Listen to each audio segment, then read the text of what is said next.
Eastern Kentucky, where I was raised, where the wildlife and mountains call my name.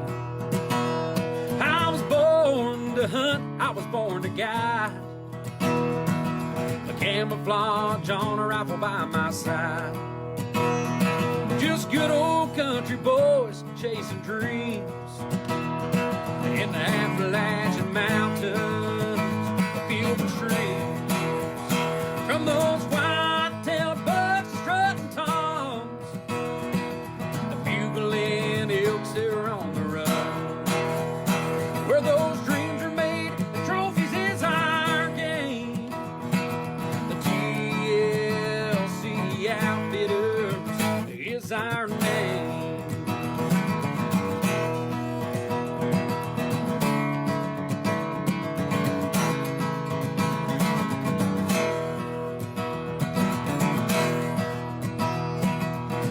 The coyotes run all night. It's music to my ears and in my sights. I've got this hunting fever down in my bones. Glad my daddy taught me everything I know. From those white-tailed bucks to strutting toms, the bugling elks that are on the run. Where dreams are made, the trophies is our game. The TLC Outfitters is our name. From those white-tailed bucks to strutting toms, the bugling elks that are on the run. Where dreams are made, the trophies is our game. The TLC Outfitters is our name. The TLC Outfitter is our name.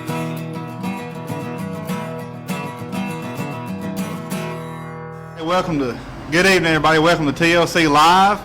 I'll be your new host tonight, Chris Meade. Trinity tonight is actually gone with his uncle on an elk hunt. So tonight he's left me in charge of the show. But tonight I have a great guest. I'm going to go ahead and introduce him right fast. Mr. Norm Markham. He is going to be doing some Dutch oven cooking tonight. And I can't wait for that to be done this evening. So I'm going to go ahead and talk a few things about this week's happening. This past weekend was opening season of archery elk hunt. First off, I just want to say good luck to all the hunters out there. It's been out there hunting. We had 4 hunters out this weekend with us with TLC, and it was a great weekend for us. We had a lot of elk come out, so that's one good thing for us. Elk this year is kind of moving a little bit here and there, starting to do a whole lot better. One thing I'd like to say tonight, I like to some good luck to a couple hunters we have in our group. PJ Collins this week got a really nice buck. And one of our very own, Sandra Haney, got her a doe this year with her bow, and that was really good. Norm's over there right now that's cooking up everything, which is great. But another thing I'll go back to is this week you can go to TLC.com, look for our shirts or hats. You can get on there too, and also book a hunt. This winter, right now, we're getting ready to book muskie guided fishing trips. That's the big thing new for this area for us is the muskie.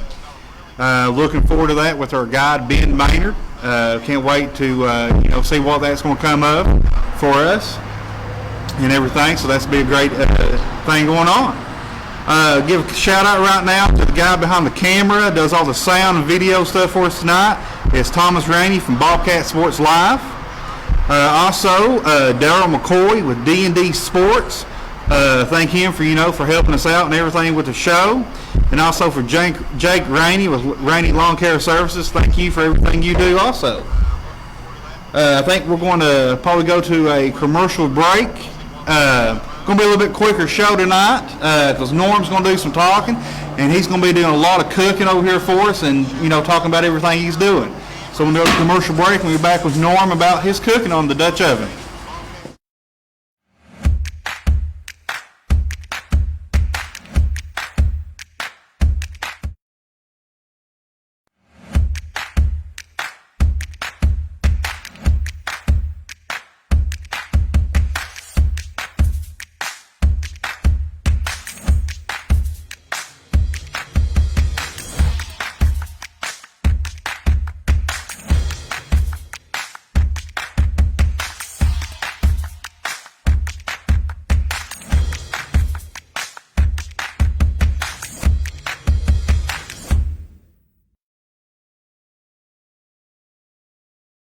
In 1981, Havells began supplying the medical industry with world-class surgical blades. In 2005, a new division, Havalon, created the first surgically inspired replaceable blade knife. The rest is history.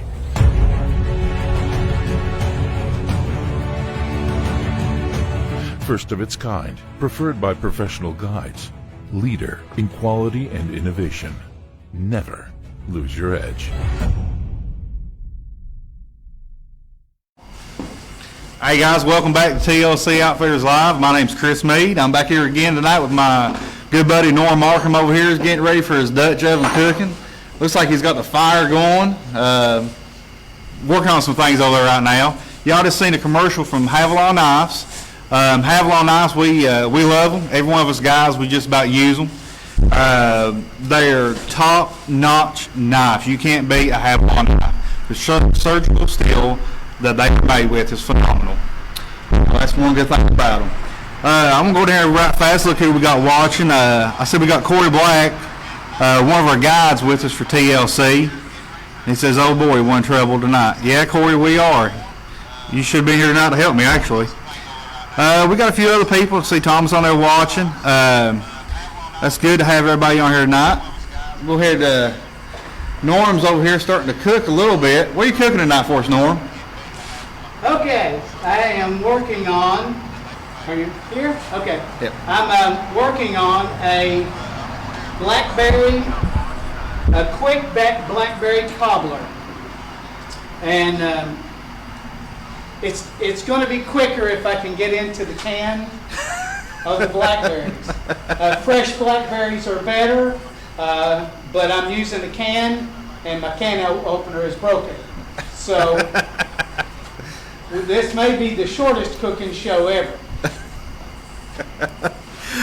Well, Norm's on there doing that right now. I see our good buddy PJ Collins just got on there. Who's getting Dutch oven? Oh, Norm's on there cooking tonight there, PJ. He's making some good Blackberry Cobbler. Oh yeah, PJ, congratulations on that big buck you got there, man. That was a phenomenal buck. That was a good kill for this year. Let's see what he's doing right now. He's trying to get that thing open. Anyhow, let's go back a little bit about elk hunting. Right now, we got our elk seasons in. Archery. This weekend, we do have some more hunters coming in for archery for this weekend. And then on the 25th, I think it is, we have the gun season. Week 1 bull is coming in. And, right then, that's when a lot of the elk is starting to move. Starting to, just get out there and move, follow them cows. They're bugling right now, not bugling as much as what we wish they would to pinpoint where they're at. But now this weekend we had some good bulls bugling.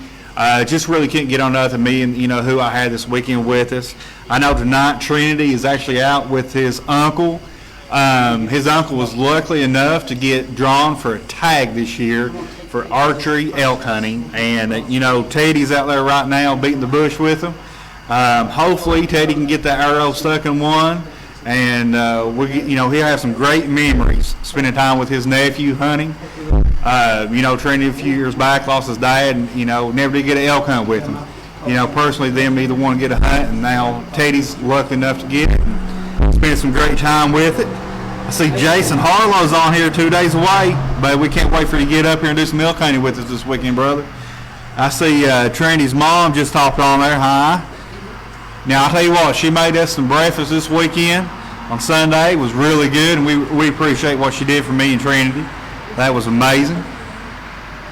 I see them over there right now still working on this contraption of a can opener, I think, that Norm's got right now. It looks like he's got it. It's all good. It's all good now, ain't it? It's all good. Let's turn back to Norm for a second. Let's go back to Norm here while he's mixing everything up on it. Thomas, in addition to be producer today, is the sous chef, also in charge of that. Let me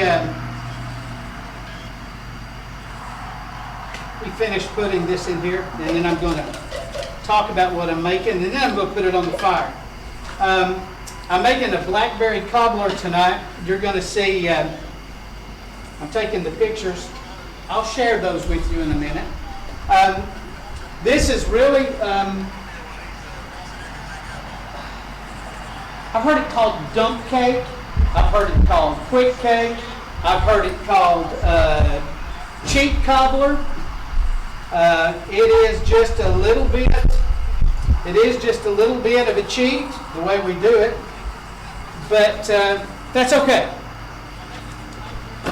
I'm adding, I'll talk about it in a minute, the secret ingredient, which I use in cake mixes. Instead of water, I use a little bit of 7-Up. Now, I'm not sponsored by 7-Up. If they want to sponsor us, contact, you can call your webpage. But I use 7-Up in cake mixes where it calls for water. Has just a little bit different flavor to it. I've added about 1/3 of a cup of oil to my can of blackberries and my box of just plain white cake. And now, in all the years that we've made this from scouting, we were always told don't mix it up. And it will cook to the top, and it will be wonderful. I have found that that's usually because at a camp where we learned to cook with scouting, there probably weren't proper utensils, so somebody just said, just throw it in there, it'll be fine. But I'm going to mix this up just a little bit. If you want to make a variation of this, if you want to do, like, for instance, peach quick cobbler, you can do that by adding yellow cake, canned peaches, and put a little bit of cinnamon in there, and you'll find that that will be just about right. I'm still about, I don't know, maybe 5 more minutes on the coals, so it'll give me a chance to talk a little bit about Dutch ovens. I've been around cast iron cooking my whole life. Can't you tell? There's my profile. My earliest memory is my mom in the kitchen making fried chicken and cornbread and salmon patties and bacon and sausage in her big skillet. I have memories of my grandmother. Her biscuits more than anything, but her fried chicken, you could smell it coming up the holler. It was so good. Most of the people in this area are very familiar with the old black cast iron skillet. And many of you are familiar with the Dutch oven. I brought some of mine. I have become creepy through the years. I get a little bit of a collection going on stuff. Camping gear. I can't camp anymore. That's only the camper people do. We tent camp, so we've got all kinds of tents. More tarps than tents. But the Dutch oven I'm using today is a 12-inch Lodge Dutch oven, made in America. I brought a couple others I'll talk about when I put the food on. Lodge is the #1 seller of cast iron in America. They sell more than, in fact, they sell more than all the rest of the smaller makers combined. But it wasn't always like that. In the early 1900s, late 1800s, when Lodge started making their cast iron products in South Pittsburgh, Tennessee, they had some competition. One of the big competitions at that time was a cast iron maker called Griswold. And you will still see today, 100 years later, Griswold Dutch ovens out there, just like you'll see the older Lodge Dutch ovens. There were other players, and as time went, probably the one that you'll find the most in most homes in America right now are not just cast iron this, but you'll find pans like this, the sliced cornbread pan. You've seen the smaller ones that you could put like the cornbread sticks in. And that flat one back there that was given to me by my mother-in-law, that is from a company called Wagner Ware, which was bought by Tupperware But the Wagner-ware Dutch ovens, or Wagner-ware cast iron products, were very prevalent in the 60s and early 70s. These are fairly cheap. I mean, if you want to look at most of these Dutch ovens, this big one's about $120. This one that I'm going to use tonight on the fire, you can get those direct from Lodge, shipped to your house for about $80. It lasts forever. I mean, this is not something that you're going to use in 4 or 5 years it's going to be bad. We'll talk a little bit too about rehabilitating, because I brought the ultimate customer in rehabilitation, Old Rusty. And I think the last time I was here, I mentioned Old Rusty. Well, I brought Old Rusty, and Old Rusty's being used, so Old Rusty's in pretty good shape. All right, so I've mixed my ingredients. I've got my Dutch oven covered. I put foil in here, and I'll show you on the pictures in just a little bit. The reason I put foil, it makes clean up a little easier. It also means you can pull all that foil out, and you can get into the very last little bites of your dessert, so you don't have to waste any of it. Dutch oven, you don't put that in the dishwasher or anything. You wipe it out while it's still hot, put water in it, clean it out, and just keep adding the oil and the grease to it. I use lard to fix it, and that's how you work your food. All right, so I'm going to move over here, Thomas, just so you'll know. Sous chef, you should get Thomas. Double pay that. So what I've done, I'm using Kingsford match light in my chimney. This makes for a lot easier to get all of your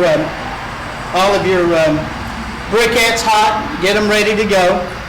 Once they get down to the point where the fire starts to die down, the fire has been this high. As it starts to die down, they're getting ready that we can cook on them now. So I'm going to move those over. Now, when I first started cooking with Dutch ovens, we cook on a campfire. And because, am I moving around? You may have to put the wide angle up. You are going to earn your pay. You get double portion tonight. When you use a campfire, obviously you have a controlled place for your fire and all that stuff. Cooking here at the Mountain Arts Center, I'm using a couple of safety precautions. One, I'm using a cinder block to get my fire up off the concrete. It won't hurt the concrete because I'm using these pans, but it's just good because sometimes the rust on the pan will leave a spot. It comes up, but I don't want to cause any problems with the Mac because I depend on them for concerts. And I've got good friends that work here. All right, so I'm going to add my coals to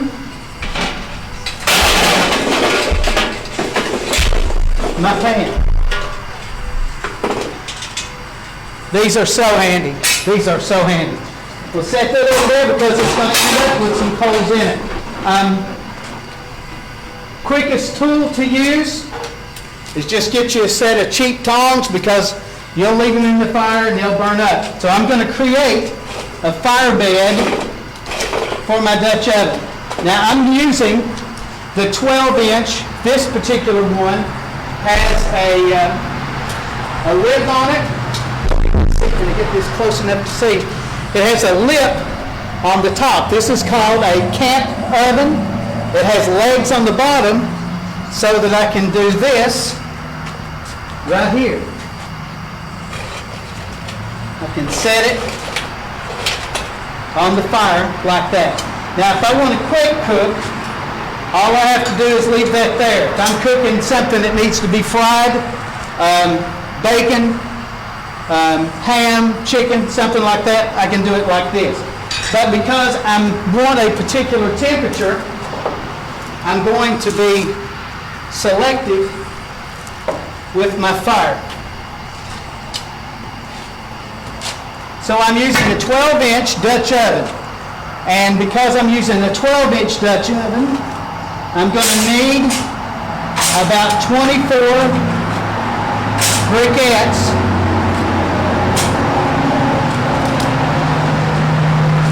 That's a little warm. I'm going to need about 24 briquettes. And the reason for that, there are fancy,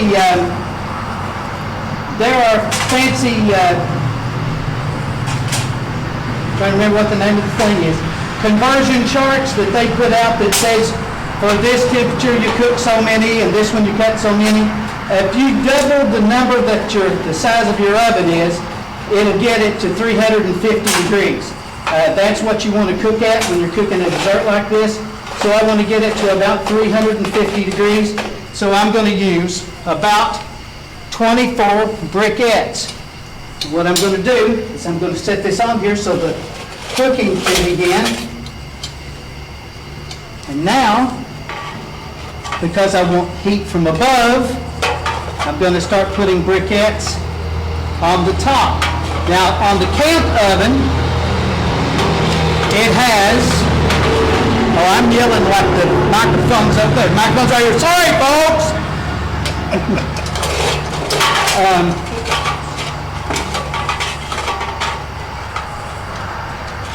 The camp oven has a lip on it, like this, so that you can do exactly what I'm doing here. You can put your coals around it, and so you can get heat from both the top and the bottom. That's what makes this an oven, is you can get heat from both the top and the bottom.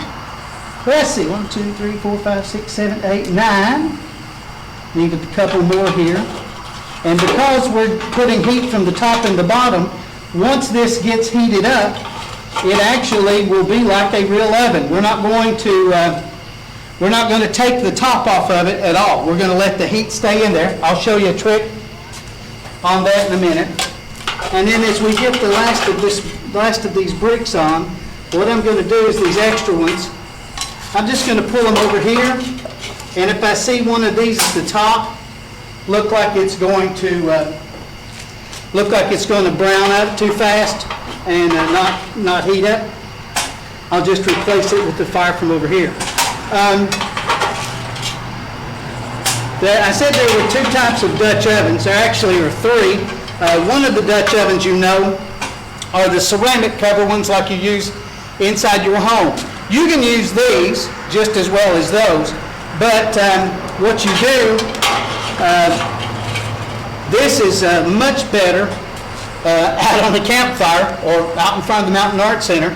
They're very durable, and you will find very few problems with them. Okay, so that's cooking. It's now 8:24, so we're going to cook that for about 30 minutes, give or take 25, 30 minutes. That's going to come up to temperature pretty quick. The one thing about cast iron is once it gets up to temperature, it stays there. I mean, even after I pull that off the fire, it's going to dissipate the heat very, very slowly. So it'll continue to cook even after we pull it off the fire. All right, so while that's going, about every 5 minutes or so, I'm going to make an adjustment so that I make sure that all my heat is even, and I'll talk about that in a minute. Most of these, like these camp ovens, this is a 14-inch, and it's heavy without anything in it. This is what we use to make beans, and particularly, that's a little warm. Particularly, I make my baked beans in that. And then this is old Rusty. I think I talked about Rusty the last time. Yeah. This is a true Dutch oven. Now, it's called a Dutch oven. Look, it's a baby. Here's Wagner ware. I don't know if you can see that from there. Can I get closer? Is it going to freak your camera out? It's too dark. Too dark. Should put a light on it. That's okay. All right, so this is a Dutch oven. In the early 1700s, during the Dutch Iron Age, they came up with this design, making this in sand cast, because it made it very strong and smooth, made it perfect for cooking. In 1704, we'll go back. I'm sorry. Look, no tonsils. 1704, a man by the name of Andrew Darby brought the Dutch oven to America. Dutch oven history is, just go to the internet and there's all kinds of stories about Lewis and Clark had Dutch ovens with them when they made their trek to the Pacific coast. There were Dutch ovens at Valley Forge. There wasn't a lot of food to put in them, but they had Dutch ovens when they could find something to eat. There's even a story. There's a famous silversmith in American history called Paul Revere. You've probably heard of him. Well, Paul Revere, because he was a silversmith, had all the tools and worked and modified the Dutch oven that he had, that is, I guess his wife used, and was one of the first ones to put the lip, like we see on the camp cooker, the camp stove out, to put the lip on there to hold the coals on top. There have been all kinds of modifications. Legs were put on that one so that it could be used on the campfire like this instead of hanging like this one would. This is what typically would be a bean or soup pot, and it would hang over a fire like this and sit there and just cook away. Keep your fire going, cook your beans all day, come in after a long day working your stew or whatever. We've cooked everything in the world. This one, this big one, 2 years ago, 2 springs ago, during the Elk show over at Cnh Welding, we were doing a cooking demonstration. Richard Campbell and I, Richard, shout out, he's another Abbott Creek cooker, Dutch oven cooker. We were cooking elk meals in our Dutch ovens. We did elk chili, we did elk meatloaf, which was really good. It was really good. And the first time I had ever had a chance to cook wild bear. I mean, be kind of mean to cook tame bear.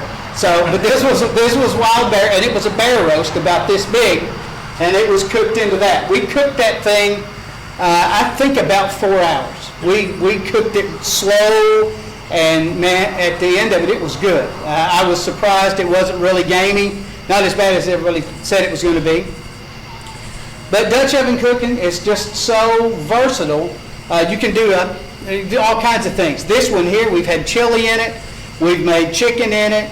We've made, obviously, desserts in it. We've made pizza in it, biscuits, monkey bread, homemade cinnamon rolls. It goes on and on and on.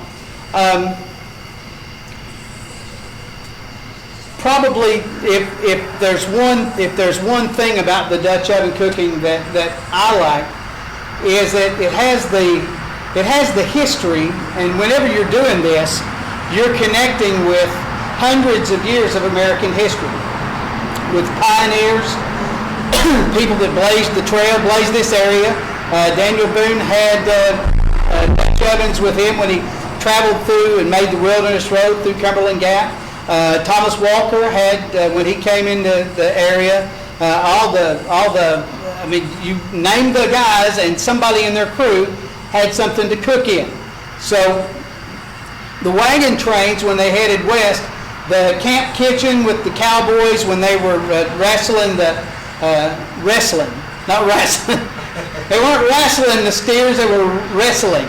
No, Rustling, thank you. Because if they were wrestling the stove, they probably did. I mean, there was no TV, there was no WWF or anything in those days, so they probably did wrestle the steers. But they would have had a camp kitchen that would have had all the Dutch oven stuff with them, because they could cook the beans. And you know, the one thing about it, if you cook something in that, if it's going to stay warm, you could cook something for breakfast. It's still going to be somewhat warm for lunch, and you can have that meal again. I mean, you know, if you're going to eat beans 3 times a day, cook them in something that's going to stay that way. My obsession with Dutch ovens started in, I think we had figured it up about 2002. My son had joined Cub Scouts, and a couple of friends and I were volunteered as leaders. You know how that works with Scouts. Who's the leader? Here's your badge. Go to it. So we were scout leaders, and we were camping out over at Cnh Welding, and camping around the cook fire. we were doing that too. We were camping literally around the fire that was the campfire. And we were cooking, and it was just so much fun. We enjoyed that. We enjoyed scouting with our sons. So to better be trained, we went away to a scout training in Richmond. And the reason I do this is because on the back, I can't even remember the name of the building, but we went to a training, and there was a guy out there for lunch. He had an area almost as big as this porch. He had taken cinder blocks, had brought in big pieces of steel to make tables up there, and had just built fires all the way around with all these different Dutch ovens with all these different things for you to taste. And he had chili, and he had fried chicken, and he had desserts and all that stuff, and we were hooked. So my first gift, my wife got me Old Rusty for Christmas that year, and we've been cooking with it ever since. Now, the story behind Old Rusty is, like many of you, I'm very bad to get to the end of the day and just set stuff down and forget that it's there. And if you do that with a Dutch oven that has food in it, it will rust up. That one has been totally rusted out, where I've stuck it into the storage room without cleaning it up. But you can rehab, no matter if it's completely rust covered, you can rehab your Dutch ovens, all of your steel. It's very easy. In fact, the quickest way to do it, the way I do it, and I get a black garbage bag. I get a black garbage bag. I will take my Dutch oven, and I will take oven cleaner, spray it down completely, cover it completely, put it in the black garbage bag, tie it up, and set it on the back porch and let the sun bake that out. And I'll leave it for a couple of days. I'll come back and I will use vinegar to clean it off, make sure that all the chemicals off of it, clean it off. Then take a scrub brush, stainless steel, don't use Brillo, just get a stainless steel. This one's, they're actually gold when you start. This one's been used to clean the Dutch oven. And by doing that, you take it all the way down back to the steel, and then you have to build the patina back up on it. And you do that by getting it ready with oil. I use lard. You heat it up, put lard in it, rub it in real good, put it in your oven, bake it about 200 degrees for as long as you can stand it. It's going to start smoking. The best way to do it, cover it with lard, stick it on a campfire, and you're outside and let it do its thing. Are you getting questions? Huh? Well, some people talk about how they love you. Old Tim Fannin says, "Old Norm can get it done anytime." They called in the C team. Pulled me out of the bullpen. Pulled in the old left-hander. Let's go to a commercial break. We'll be right back.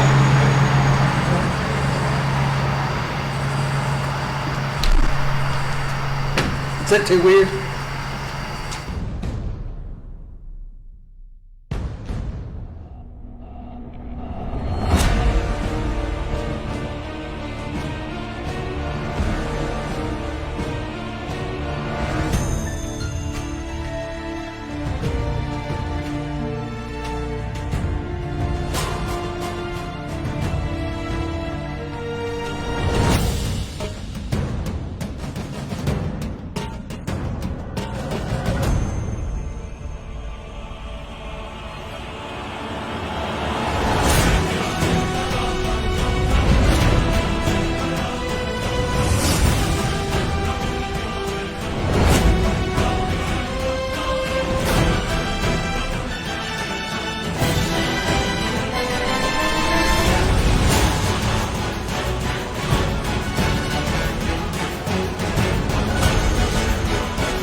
Tinsley Custom Wildlife, formerly Central Kentucky Taxidermy, is located in Anderson County, Kentucky, in the heart of the bluegrass, and is surrounded by some of the best hunting opportunities in the southeastern United States.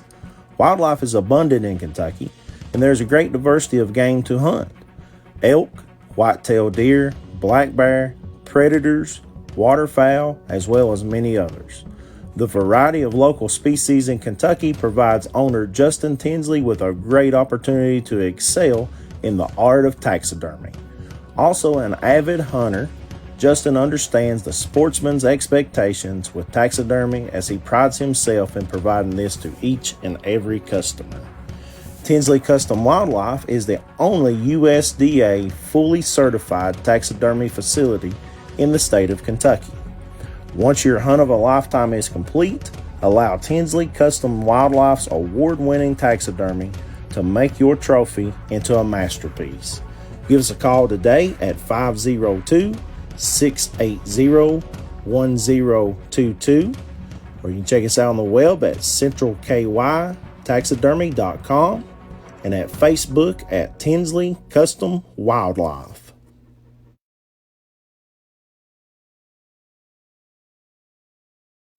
Cnh Welding of Prestonsburg, Kentucky is Eastern Kentucky's leader in all your metalworking and welding needs. Whether you need indoor upgrades and furnishings or outdoor safety items and equipment repair, Cnh Welding has the knowledge and equipment to tackle almost anything. With family first and Christian faith, trust Cnh Welding with your metalworking, fabrication, and welding repairs.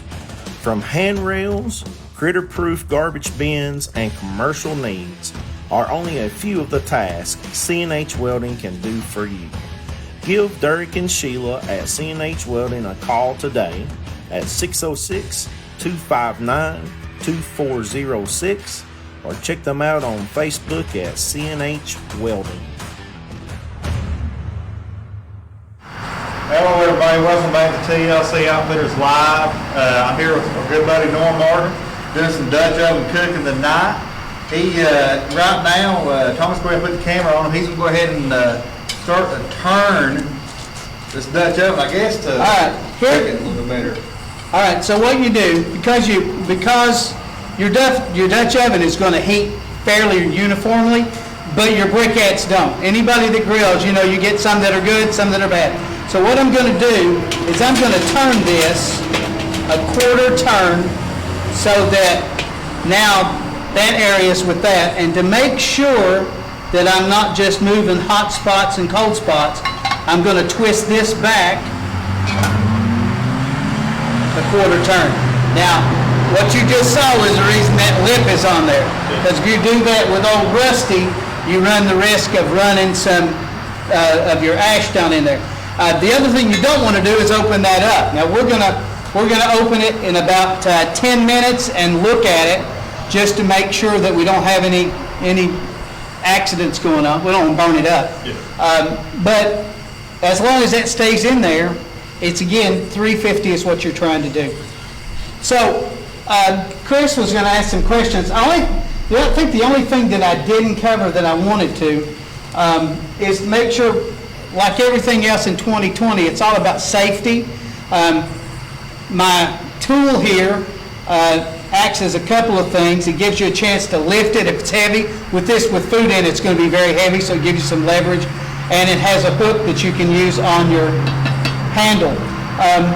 I used the tongs. I showed you this in front right here. That's what your lid sits down on. When you do get out, oh! Hello. Okay, I'm going to use this one. That one's not coming off. So let's pretend that I'm taking this off. I'm going to set that right there so that it's not on the ground. Ta-da! Just another safety thing. Anytime you're playing around fire, make sure you do so safely. And I use what all pioneers used. This is the Davy Crockett model, welding glove. Daniel Boone carried these in his knapsack. My mother-in-law, I was looking for some gloves to do cooking, and my mother-in-law went and bought welding gloves. And I hadn't heard of anything like that, and I went online and looked at a video, and this guy said, these are the most awesome way to do Dutch oven cooking. So I'm sold. I'm sold on this. I guess we're keeping close. Okay, Chris, you had a question. Yeah, okay. So actually, I want to ask one right fast from one of the viewers. Just popped up on there, Tim Fannin, a good buddy of ours from TLC. He asked, what's the best way to do biscuits without burning them up? I never had much luck with keeping one side from getting black and toasted. Move your heat to the top. On a Dutch oven, and again, there's all these conversion charts that say if you're going to cook at this temperature with this for so long, use so many briquettes. I do the double Dutch method. Whatever size Dutch oven I'm using, I double the number of coals. That's easy. If you put 12 on top and 12 on bottom, you're going to have a fairly even heat. If you put more on the bottom than you do on the top, you're going to have more heat at the bottom. That's where you're going to brown your biscuits. But if you're cooking something like a stew, you really want it to cook from the top. But if you want better biscuits, let's say I'm going to use the 12-inch here.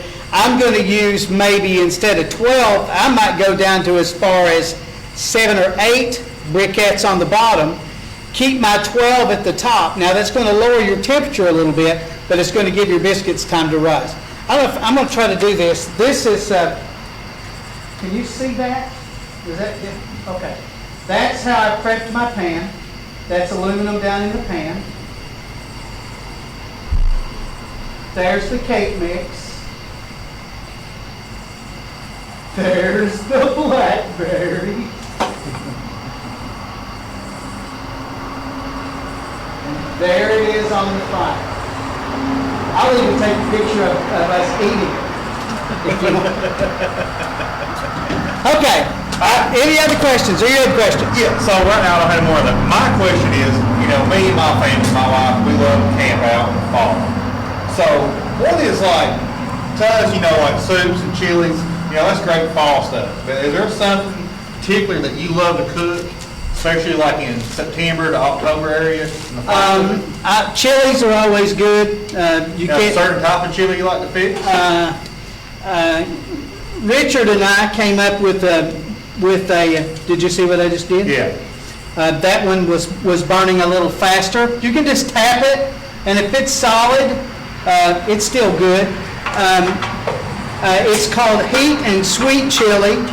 I make it with regular chili beans, and but I also put jalapenos in it to make it hot. And Bush's Best honey baked beans in your chili. And what it does is you get a heat profile every now and then, but you get a little bit of sweet with it too. Homemade baked beans are good. Homemade baked beans are excellent in the fall. I use pork and beans, and I also use, I can't remember the name of the brand, but it's jalapenos. And I use that in my chili too. They're pinto beans with jalapenos in them. And it's just enough heat to add a little extra oomph to it. I use mustard, ketchup, brown sugar, molasses, and a secret ingredient. We're not going to know that, are we? Anything you cook with in the Dutch oven, if it says water, use 7-Up. It's not magical. I mean, there's something about that taste, that profile, that adds just enough citrus to it to add it some sweet. So, all right, so we've been cooking for about 25 minutes. And I should turn it here. What I'm going to do, just to make sure, is I'm going to lift the lid.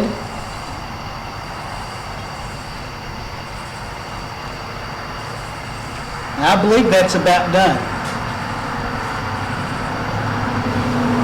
Can you zoom in on that? I'd lift it up, but it would be on the ground then. Come on, look, you're among friends. Y'all care if Thomas brings that camera over here? Just walk over here with it. Oh, you're hooked up? Hang on. Here's what I'm going to do. Just because you're among friends, I'm going to show you what, you saw the picture of what it looked like. Did you see that? Yeah, we're gonna zoom in. Zoom in there, turn the smell-o-vision on.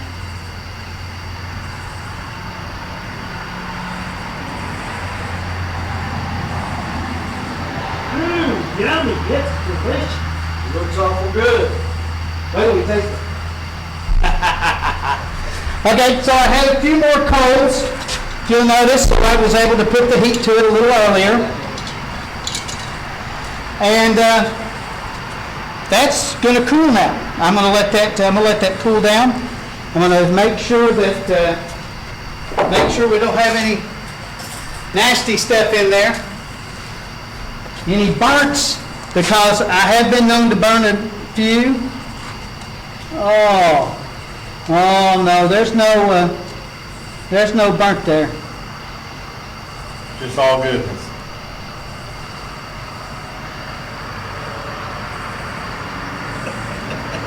That was good. I didn't get that on camera. You didn't get that on camera? No. That's good. That means there's no proof that I ate on it. I'm going to let that cool down because it's still hot. It's still going to keep cooking a little bit. But I've taken it off the coals. When you cook outside, safety first. Make sure your fire stays in the fire ring. Make sure it's completely out.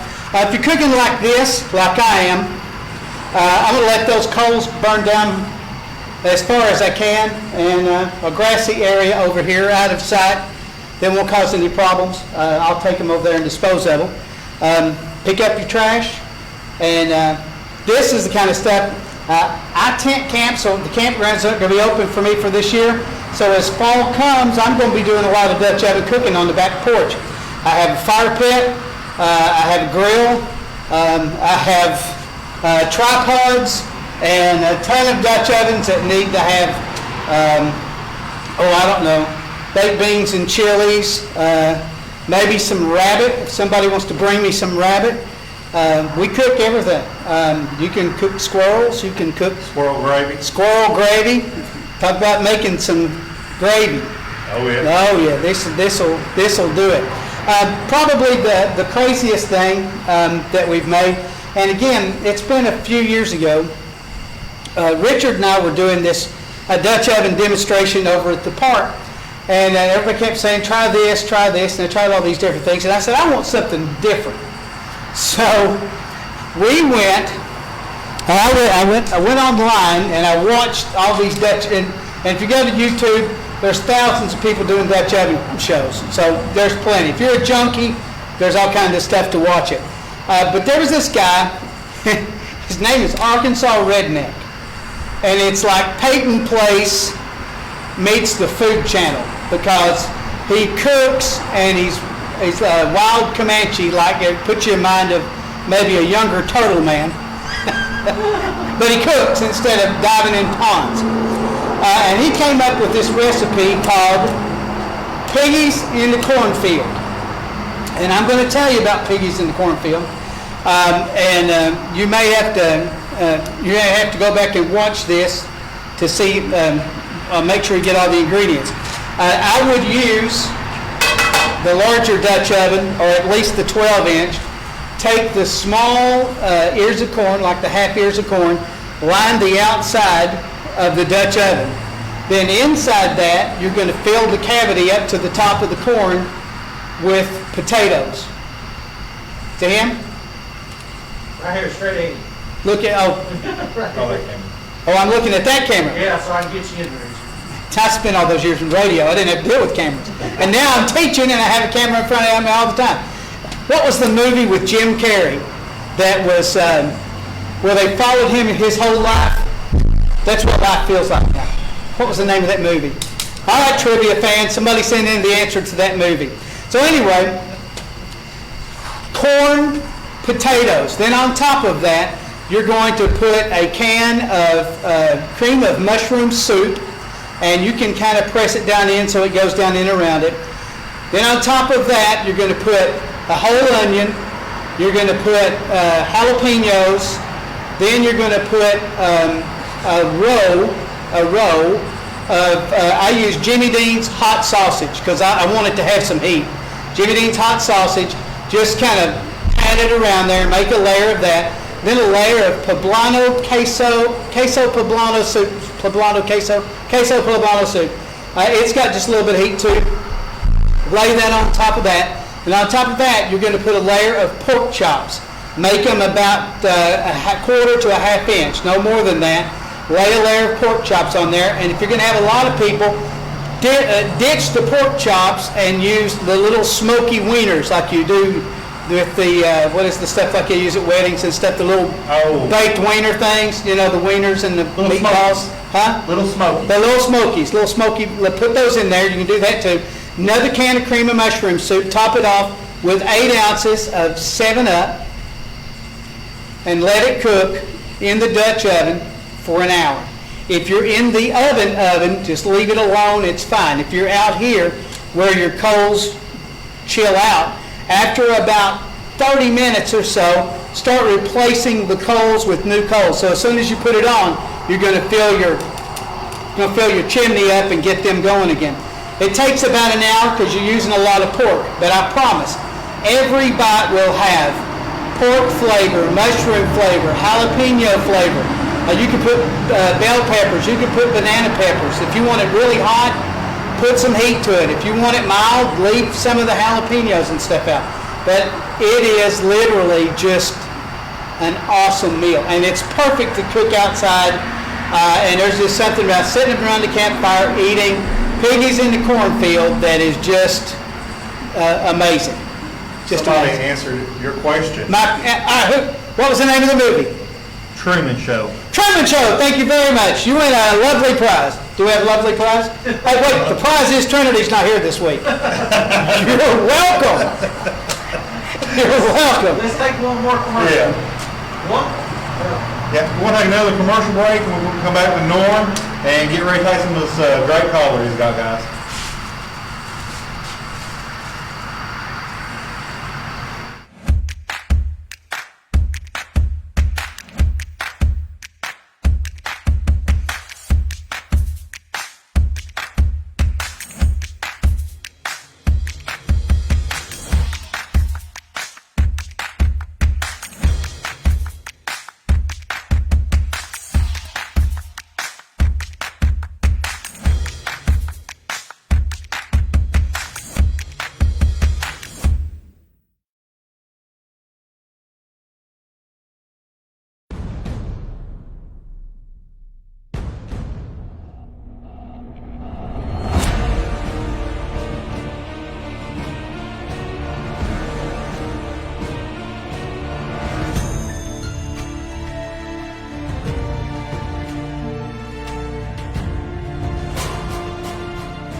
Tinsley Custom Wildlife, formerly Central Kentucky Taxidermy, is located in Anderson County, Kentucky, in the heart of the bluegrass, and is surrounded by some of the best hunting opportunities in the southeastern United States.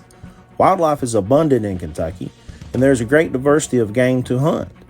Elk, white-tailed deer, black bear, predators, waterfowl, as well as many others. The variety of local species in Kentucky provides owner Justin Tinsley with a great opportunity to excel in the art of taxidermy.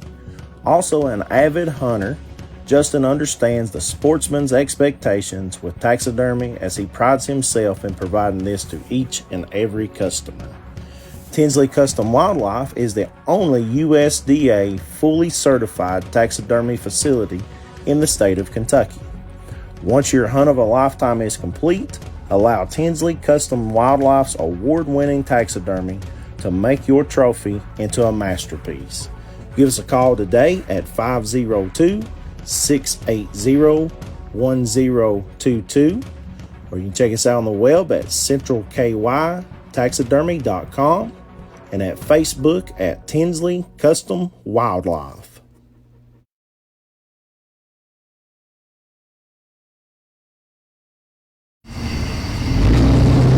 Welcome back, guys, to TLC Outfitters Live. I'm here with our good buddy Norm. His now finishing up his Blackberry Cobbler on this Dutch oven. Another thing here, we want to thank the Mountain Art Center for letting us come here tonight. We're actually a little bit different. We're outside. We're not inside this beautiful building. The staff here tonight was really great for letting us in. We're outside. We're using those tables and everything, and we had them come here and get some good cobbler. We do have one more question, Norm, while you're getting some cobbler and everything out. A good friend of ours, Kevin Allen, asked, do you have a good, simple beef stew recipe? Yes.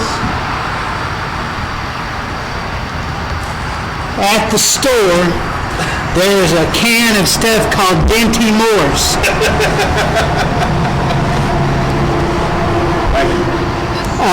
No.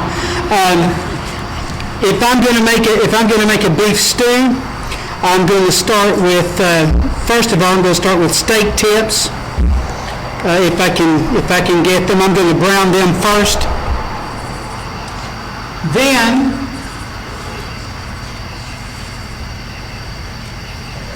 that's a dramatic pause for effect Paul Harvey used to do. The rest of the story. Am I on camera? Yeah, you are now. Hey, how you doing? Oh, how you doing? Make sure I wave at all the cameras. Steak tips. Brown them, pull them out, put lettuce, carrots, garlic if you can get it, a little bit of onion, and cut them up as fine as you can. Leave your dregs out of that.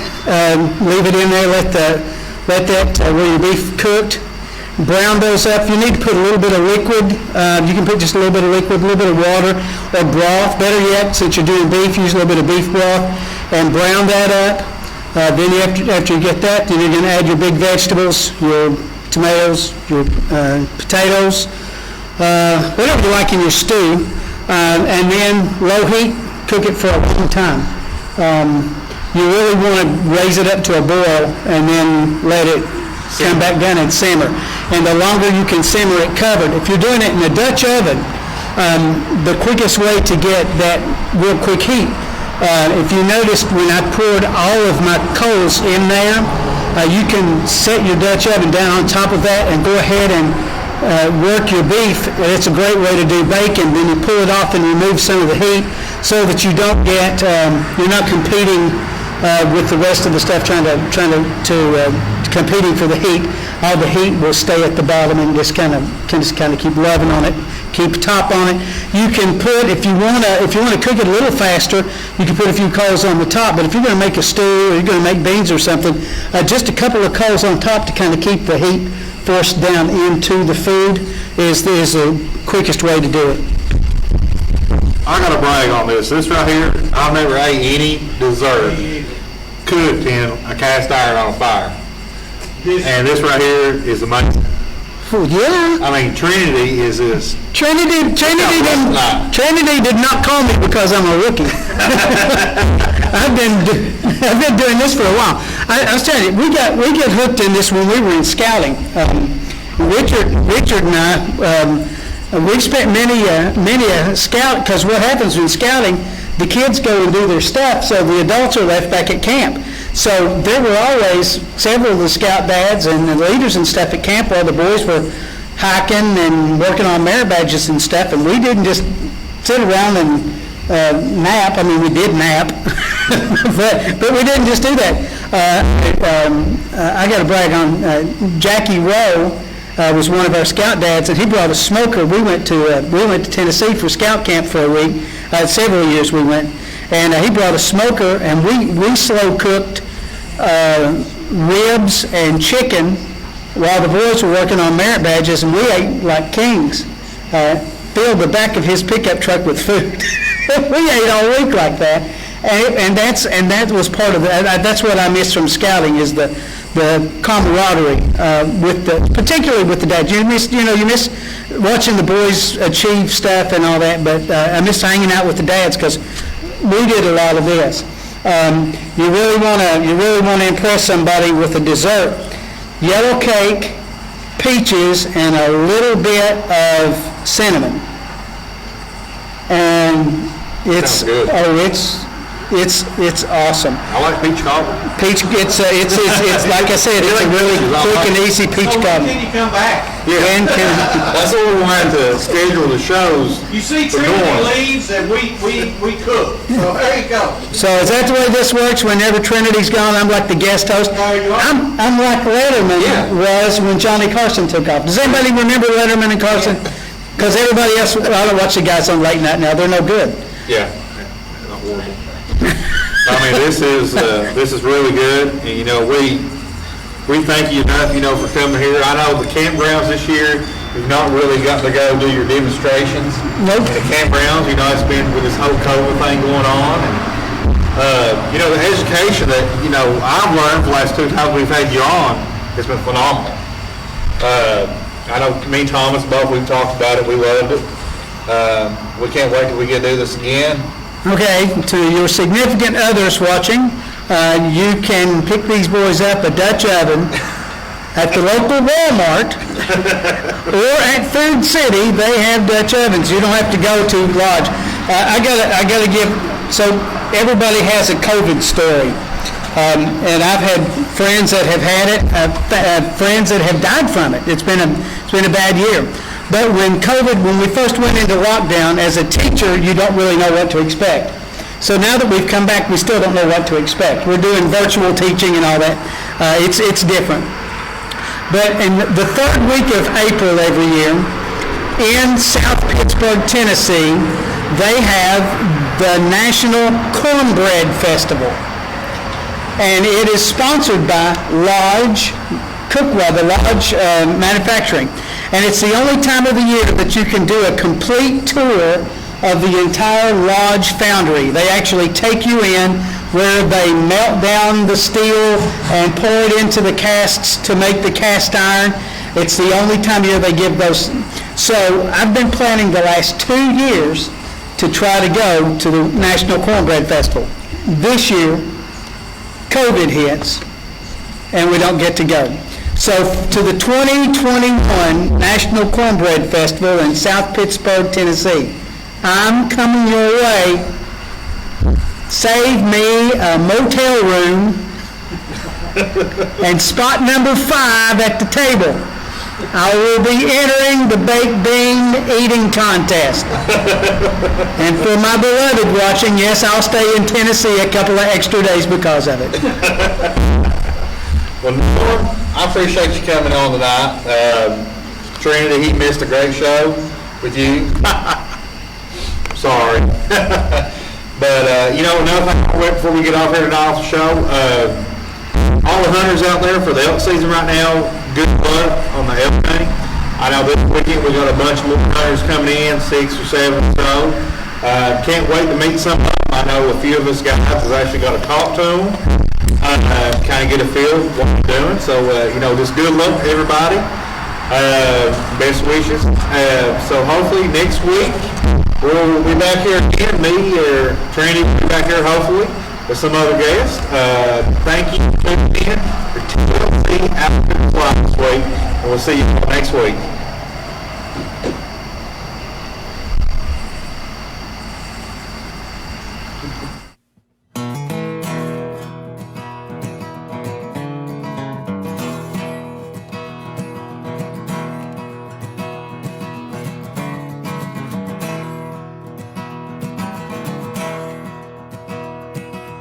Eastern Kentucky, where I was raised, where the wildlife and mountains call my name.